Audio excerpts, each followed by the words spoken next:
What's up? My name is Casey Budge. This is the Off Season Podcast. And today I'm joined by a very special guest, my sister, Kate Budge, the awesome Pants McGillicuddy. How's it going, Kate? It's good. I'm happy to be talking about rodeo today. I'm super excited to talk about rodeo with you, Kate. So, why don't you start off by talking a little bit about like your kind of background in rodeo and your rodeo experience and what makes you so uniquely qualified to talk about rodeo and how amazing it is.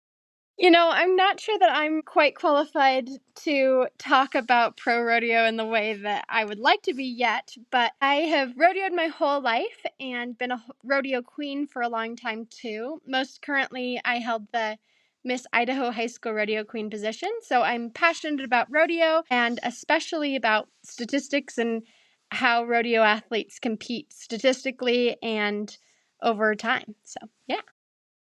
She also should have won the National High School Queen contest. Should have robbed. Well, I'm going to be running for Miss Rodeo Wyoming this summer, so keep a lookout for that, and I'm excited to see where that path takes me. I'm so excited for that, Kate. I don't think you know. I'm You're excited like, too. I almost feel bad for the poor girls who are running against you. Like, almost, but not quite. I don't quite feel bad for them. I don't know about that, but I've been studying up and watching the Miss Rodeo America pageant this year, so I'm really excited about it. Yeah.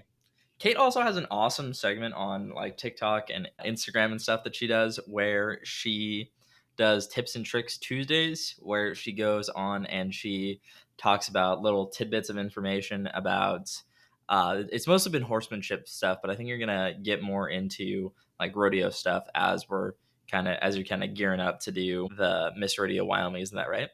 Absolutely. Horsemanship, Western fashion, all things in the Western industry. I'm passionate about what I do, and I'm glad that I have so many people behind me that have shared their knowledge, and I want to pass that on. So that's kind of what my TikTok is about. And it's really good. Kate shares some really cool stuff on there. But I guess without further ado, let's get to talking a little bit about what we're here to talk about and the first round of the national finals rodeo from Vegas. So what was kind of some of your general thoughts and what event do you want to talk about first? I was watching the pre-show last night, and they were talking about how team roping is the one to watch this year. That race is so close in team roping, and my team ropers were okay last night. Coleman was doing what he does and getting them turned in the corner so consistently. So I have Coleman Proctor as my header this year, and he did a great job getting him turned. And then I have Junior, and they slipped a leg last night, but that's okay. They're going to come back and be stronger tonight. So team So roping still is in the the average race that race. I like.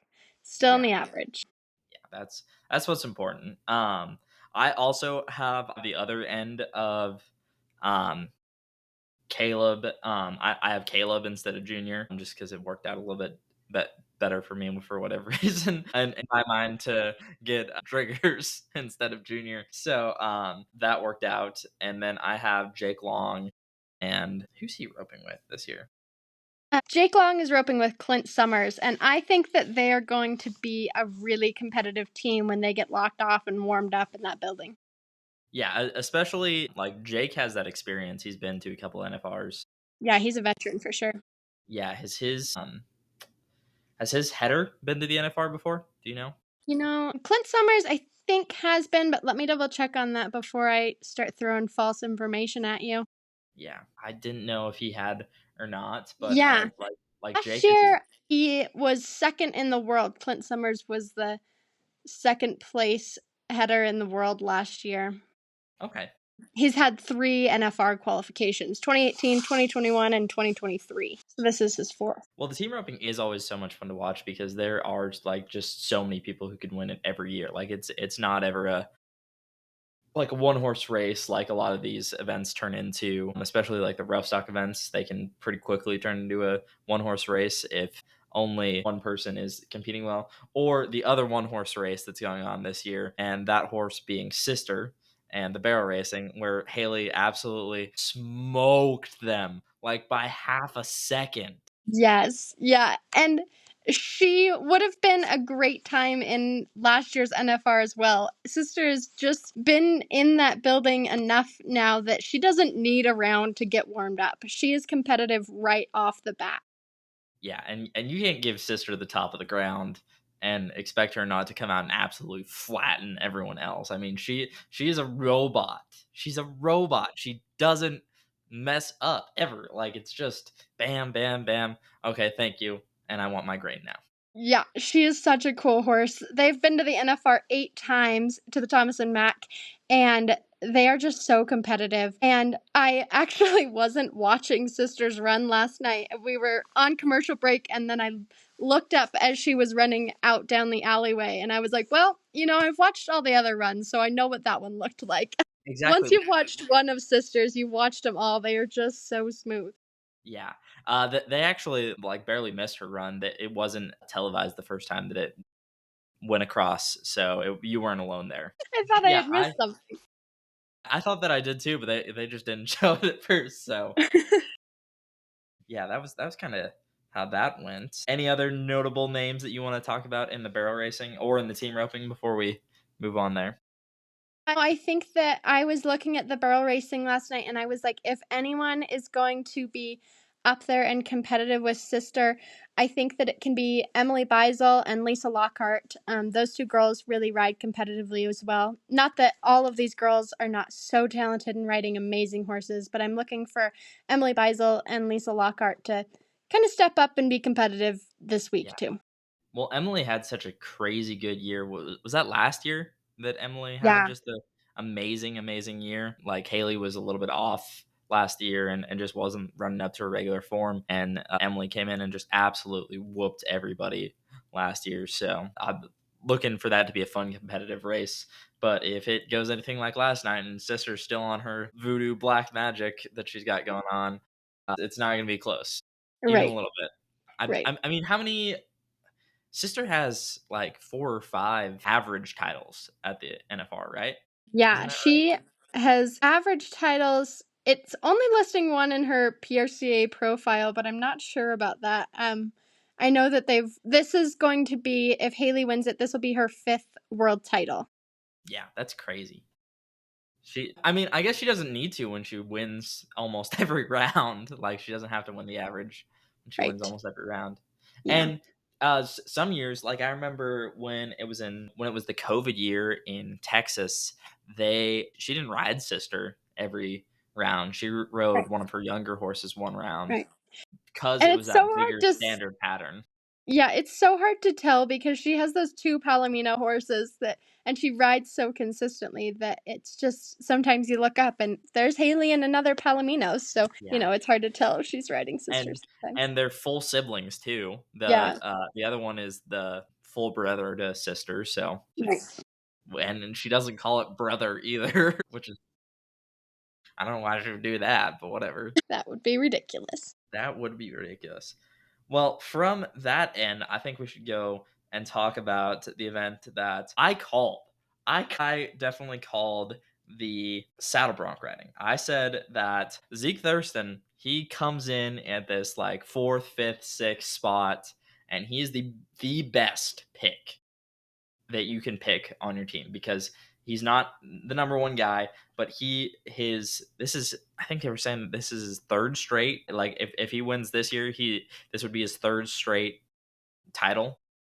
Yeah, so he has world titles in 2016, 2019, 2022, 23. So this will be 24, will be third straight title. Yeah, which is crazy. And he always rides so well. And I just don't think that he goes to as many in the regular season, but he competes so well at the Thomas and Mack. Yeah. And he is just a crazy competitive bronc rider. He went to Sheridan College. Hold on, let me. I'm wearing my Sheridan College hoodie right now. Man. Yeah, you gotta ride for the brand. But he is just incredibly talented. I got to see him ride a couple times. I went there after he graduated, but he came and rode some broncs and practiced when he was getting ready for the 2019 NFR. So that was pretty cool. That's cool. Yeah. And as such a consistent bronc rider. He's been to the NFR 9 times consistently from 2015. So he hasn't missed a year. He's been at the NFR. So such a veteran in the Thomas and Mack and in this competitive 10-round environment. He is. Another one who is a staple is Ryder Wright, who came in second last night. I mean, anyone with the last name of Wright is going to raise some eyebrows, and it's just always good to see a Wright up there. Sattler Wright was a new appearance to the Wright name sheet, and he's the young whippersnapper, the youngin, the new scion in the Wright family. And he rode pretty well last night too. I don't think he got a paycheck, but Yeah, he was 83 last night, so just out of the money one hole. Put together a nice warm-up ride, and I'm sure that his brothers will be pushing him to be up there at the top of the leaderboard. Oh yeah, you could see last night Stetson Wright was up in the stands, and he was riding around along with both of his family members when they were riding. He was over there going with them on every jump. He was riding every jump with them. So I'm sure that I he love misses that. it. I loved that he was up there riding those broncs with his brothers. When I was in high school, the cutting horse trainer we rode with would sit there and ride his cutting horse with us when we were working cows and pretend like he was riding our horse for us during shows and whatnot. So I understand what it's like to have a team supporting you in a physical way sometimes, riding right along with you. Yeah. So I want to talk about this a little bit, but Zeke Thurston is from Canada. Cade Bruno is from Idaho. Brody Kress is from Montana. And I think Sage Newman is from Wyoming. What makes these northern bronc what do you think makes these northern bronc riders so much more competitive than guys from the south? Because in the team roping and the calf roping and in a lot of these other events, you see a lot of people come from Texas or down here in the South where you're kind of more southern states where they're warmer. What makes the northern bronc riders so competitive? I don't know if it's the cold winters they have to withstand to learn how to ride broncs that tough, or if they're used to getting on some horses that have a little daylight underneath their backs in the morning, so they're used to having to ride the buck out of them. Or maybe it's that, if you're going to ride broncs, you're probably doing it in an indoor arena. And that's true whether you're in the South or in the North. So it's a little bit more of a level playing field. Whereas if you are barrel racing or team roping, you can do that all year round outside. I don't know. I don't know what it is, but that's my prediction. Yeah, I think that's pretty good analysis of it. What event would you like to talk about next? You know what? Came out of the chute right away, no pun intended. Yeah, And last night was the bareback riding that every single one of the 15 guys riding last night covered their horses, which was impressive. The whole group of them covered a pretty, a nice pen of starter horses, but a good pen nonetheless. And they all covered, which I thought was really impressive. Shows the skill level throughout the group. yeah, it's a really deep group this year, and also a really young group. Yeah. Across the board, it's a really young group. There are There's so so many many rookies. rookies. Yeah, it's crazy. Like just in the bull riding, there are 5 rookies, which is Yeah. crazy. And, a couple of events are missing their reigning champion. So like there is no reigning bull rider champion. And I feel like There's no one in the bull riding who's won a world champion before. yeah, which is crazy. What like that it speaks to the nature of the bull riding, I guess, that it's just like there's a lot of turnover because There's a people get lot of hurt all the turnover in time. the bull riding. Yeah. Yeah. But the names haven't all changed because we've still got a Kimsey in there riding bulls and doing well. And I feel like there was I mean there's a Frost, but it's not the same Frost. Yeah, in the bull riding last night, just such good bull riding. Tristan Hutchings is an Idaho cowboy and someone we grew up with rodeoing with a little bit. So Tristan's on my team this year. And fun fact about Tristan, he had the most 90 plus rides during the regular season this year of all of the bull riders at the NFR. Yeah, that's crazy. He's on my team because he's going to win me some rounds. He didn't last night, but I'm looking for him to draw some good bulls, get on some good stock, and win a couple rounds for me this year. I have Josh Frost on my team simply because he burned me last year for not having me on his team. Like he's just done so well the past couple of years. I think they were talking about it last night, but he's come in second 2 years in a row, Yeah, and he's just been right there. And I think that it's time for him to step into that limelight I and do too. be the big dog on campus. And I had enough points for him on my team, so I said, "Well, buddy, you're coming on this year." Yeah. Yeah. Yeah, I think that he's a veteran here and one to really look for if he draws some good stock. I think that he'll be competitive for sure. Stepping back to the bareback riding a little bit, another guy who we high school rodeoed with and all that, Cooper Cook, got his first score of the NFR, and that was pretty cool to see. I've watched him get on stock since I was in middle school, so it was really cool to see him ride. That was a really fun moment for me. I talked about it a little bit yesterday in my episode, but I think that it's so cool to see him get to compete at It such a is high fun. level. It's fun, and his family has been in our fantasy rodeo group, and so to see them be able to compete at the NFR, his hometown is just a little over an hour away from where we are, and so that's just so cool and so fun to see his family post on social media as well. His mom is just such a sweetheart and posts all about him and their travels, so that was really cool as well. Yeah. His sister was on my college rodeo team when I was in Sheridan, and she is so nice. She's an amazing gal. She's so fun to hang out with, and that they're just such a nice little family.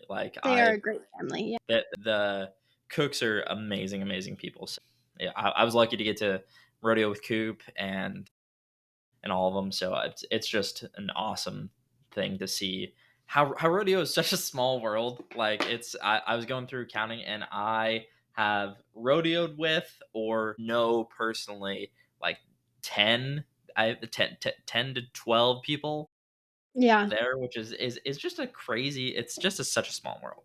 It's such a small world and so fun to see them all together in the same building and be able to have it come kind of full circle and be able to see everyone we know competing. That's really fun and see their hard work pay off. We know what good people they are and how hard they work at what they do. So it's fun to see it pay off for them. Also, a little bit of more talk about the bull riding, just to bounce back to that for the minute. This is a segment that I would like to dub Donny Gay quote of the night. Yep. And last night, my favorite Donny Gay quote was when Josh Frost got bucked off. He kind of got stunned a little bit, and the bullfighters had to put in a little bit of extra work to get him out of a kind of a sticky situation. But Gay chimed in with the expert voice that those bullfighters, they look like a bunch of Ninja Turtles out there. Ninja Turtle. Ninja Turtles. Oh man. I love Donny Gay. He's my favorite. I do too. I do too. He's so great. I aspire to be as cool as Donny Gay one day. Me too. Such Yeah, a funny guy. hilarious. Yeah. So we've got two events left. What do you want to talk about first? I am disappointed with my tie down roper from last night, so I want to go there next. Let's talk about it. I didn't know who to pick in the tie down roping, and I got Marty Yates, and his calf got up, and it was just heartbreaking. There were just a couple little mistakes. They used the instant replay last night to clarify on a jerk down, and that was the first time we had seen that, so that was really interesting to see that. I do think they used it in a bronc ride, in a bareback ride earlier in the night. Right. Yeah. Yeah, and then again in the tie down, and the first time we'd seen it in the tie down roping, and that was just really interesting. One of the things that I thought was amazing last night is of all of the three, I think there were three instant replay calls, all of them were correct. The judges made the correct call on them. So that's just cool that we've put this into place because judges are human and they make mistakes, but last night they didn't, and it was just cool to see that even in the split second decisions, the PRCA judges are making the right choices most of the time. Yeah, they're PRCA judges for a reason. They have to go through so much schooling. They have to watch so many rodeos. They have to do all this all the time to be able to go to the bar, and I'm just so thankful that our professional league has good reffing, unlike certain other professional leagues that I tend to follow. I don't know if you watched the Packers game last night, but that was some of the worst officiate. Like, I don't want to blame it on the refs. The Packers allowed them to convert 4 of 5 fourth down conversions, Ooh. and we lost by a field goal at the end of the game. Mm. But that was some of the worst officiating I've ever seen in a football game. Period. Worse than Torrington? No, no, I don't want to talk about Torrington, Kate. I don't Okay. want to talk about that. Short story short, Casey's high school football team got just taken out of the fight by some timers at a high school football game to Yeah, let them go to state one year. We're um, still a little for that. needless to say, the refs ran off of the field after the game was over. They did not walk; they ran off of the field. So that tells you how good the officiating was there. Um, yeah, I'm still a little mad at Brian Lemon for that. Never forgive that Anyway, guy. Anywho, who do you have in the tie down roping? I have Haven Medjed, Mm, and he made some mistakes. Kind of ran the gambit. The only two guys who were in the sevens were the only two guys who made mistake-free runs. They kind of went through the runs without anything. And this is a tough pen of calves. I mean, these are hard calves to get right. So that they're kind of the medium pen. They're not like too big, too small. They're kind of that medium size. It's a little bit harder sometimes. And so you did see a lot of mistakes. You saw a lot of bobbled flanks. You saw a lot of bobbled ties. They're tougher. And this happens especially in the first time that you're roping these calves because you don't have near as many data points right. on your calves that you're roping. So it can be a little bit harder. And we have a lot of younger faces in the calf roping too. But we also have some more experienced hands in Riley Webb, who won it last night, who just went out there and ran a textbook run. I mean, a 7-0 is like, that's where you want to be every single night. If you can tie a 7 every night, you're going to win the average every single year. Yep. And that's what Riley Webb did last year. He was just very consistent all year long. He wasn't out there trying to set the world record every night. He was just trying to go and be consistent, and that won him the world title last year. And if he can keep doing that, then he's going to be good. Yeah, he'll be good all the way through. He's young. He's 21, and he's only been to the NFR twice, and has won the world title once. So he is one to watch for a really long time, I think. And you're right. He just made such a textbook run last night. So I'm looking forward to watching him make another smooth, clean run tonight. Yeah, I haven't looked and seen what the calves are like tonight, but I'm hoping that they have a little bit smaller calves so that we can have a little bit more of those faster runs and people going at it, because there were some no times. Like Marty Yates is the most fun to watch when he is out of the average, Yeah. because he goes at calves when he is out of the average. Once he's out of the average, there was a couple of years ago that he was out of the average and he won like 5 or 6 rounds after he was out of the average. Like, it was crazy. He was setting the world on fire after that. No, he was just off the world record in one round, but he was like going at these calves. It was so much fun to watch. Yeah. Yeah, he has been to the NFR 9 times and has not won himself a world championship yet. And he just took himself out of the average, so I'm looking forward to seeing him go at it and win me some money for my fantasy team, most importantly, because I have Marty Yates on my team. Yeah.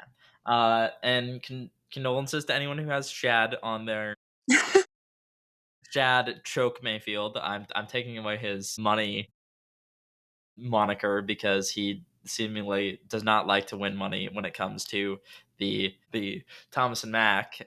He does really well in the regular season. He is such a creative, such a fun calf roper to watch all of the regular season, and then he comes in the Thomas and Mack and he can't. He like forgets how to do it. He doesn't know. He looks like me roping calves out there. Like, it's crazy. I'm sure it can't be a surprise to him. I mean, his world championship was won in 2020 when the finals was held in Texas. So I'm sure it can't be new to him that he struggles in the Thomas and Mack. No, I'm sure that he knows that too, but I think I picked him on my team when he was at the. No, I didn't pick him that year that it was in Texas, but I was like, well, after that, I'm never picking him on my team again because when he goes back to the Thomas and Mack, he sucks. Right. And obviously, Shad, if you're listening to this, which that would be really cool if you listen to this, you don't suck. You're not bad. You just struggle at the Thomas and Mack, which is fine. Yeah. Yep. I've never been to the Thomas and Mack, so I don't have So any I more. wouldn't know. I wouldn't know. Yeah. Well, any other thoughts on the NFR round 1 and anything that you're looking forward to in round 2 that you want to talk about? I am looking forward to. Real quick, we got to talk about the steer wrestling before we Yeah, the leave. steer wrestling. I almost forgot because Wagaspack also didn't do good. so I Yeah. was it out of my The memory. wag. The The wag. wag. The wag had some shoulder surgery done during the regular season, so he slipped in 14th this year, which it was so shocking not to see him at the top of the pack when I you were know, it's picking your team. crazy. So he was such a steal at 14th for your fantasy team, and I think that we're expecting him to come make some big runs like he does. But I was disappointed with his 5-6 last night. So I'm sure I that was too. I'm he's sure going that to he get some was good too. stock, and I'm sure he was too. I'm sure he wants it just as badly as we do. And I love watching the steer wrestling because these guys are just the friendliest grizzly bears in rodeo. They are big guys and they are competitive and they are so nice to each other. So that's my favorite part of watching steer wrestling. Well, yeah, they're One all riding the same horse. They can't afford to be mean to each other. What are you talking about? Right. Right. One thing that I am so excited about is Cash Rob is a rookie this year at the NFR and just came in and made such a clean, smooth, fast run last night. And I'm excited to see what he will do for the rest of the 10 days here at the finals because just a name that I haven't heard so much so far and then just came in and really dominated last night. So that was cool to see. Yeah, it's always cool to see a rookie come in and do so well. I mean, one of the last ones that I can think about doing that is probably like Jess Pope when he came in, and I think he won the average. I could be wrong about that. I've been wrong about stuff all night. But he did really well his rookie season, and kind of lit the world on fire with that. So it'd be cool to see another rookie come in and just absolutely light the world on fire. Yeah. Last year in 2023, he ended the season in 24th place, so a ways out of making it to the finals. And then this year it just came in and really kicked butt in the first round. So I was happy to see that. That's awesome. Yeah. And with that wraps up our episode, if you're okay with it. Yeah. The finals is starting their Starting pre-show here. here soon. Yeah, we better get on and get to watching that. But thanks for coming on and talking about this with me, Kate. It was very fun. I'll have to try and get you back for another night if I can afford your expensive featuring fee. I don't know. I don't know. And you Mom's do already paying me to be nice to you, so maybe she'll slip in a little extra for being maybe on your episode. maybe I can have that be my Christmas present is Yeah, for you to come yeah. on a few more episodes of my podcast. Well, I'd be happy to as long as next time we get to review who gets bucked off in the grand entry. Yes. I didn't see anyone last night. The grand entry buck off watch is in full effect now. We'll be looking out for it. Yeah, for sure. Okay, thanks so much, Casey. Thank you, Kate. Have a good one. You too. Bye.